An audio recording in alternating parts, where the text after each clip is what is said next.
بنگلہ سے خبر شامل کرتے ہیں۔ ہمارے ریجنل بیورو چیف تحسین حیدر رشید کی رپورٹ کے مطابق ستیانہ کے علاقے جگ نمبر 89 کافے میں مربع نمبر 20 کے قلعہ نگری 4/3 میں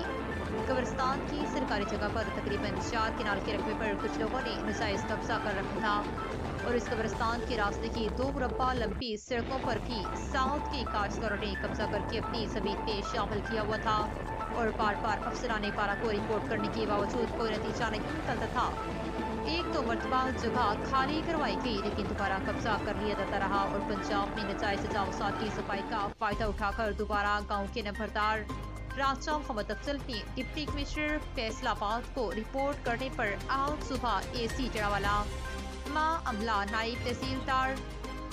گرد اور حلقہ پٹواری موقع پر پہنچے، پیمائش کر کے قبرستان اور سڑکوں کی نشاندہی کر دی، لیکن موقع پر دوسرے دیہاتیوں سے مبینہ طور پر غیر متعلقہ بنتی لا کر ناجائز قابضین کے اثر و رسوخ اور اپروچ وغیرہ کی وجہ سے موقع پر کوئی کارروائی کرنے کی بجائے 3 دن کے اندر تجاوزات ختم کرنے کا حکم دے کر واپس روانہ ہو گئے اور قبضہ گروپ کو پہلے کی طرح دوبارہ ناجائز قبضہ بحال رکھنے کا موقع فراہم کر دیا۔ اہل علاقہ نے کمشنر فیصل آباد اور ڈپٹی کمشنر فیض آباد سے مطالبہ کیا ہے کہ مہلت ختم ہوتے ہی ناجائز قبضہ بالفور ختم کیا جائے اور اگر ناجائز قابضین سے قبضہ واگزار نہ کروایا گیا تو ناجائز قابضین کو مزید شے نہ ملے گی۔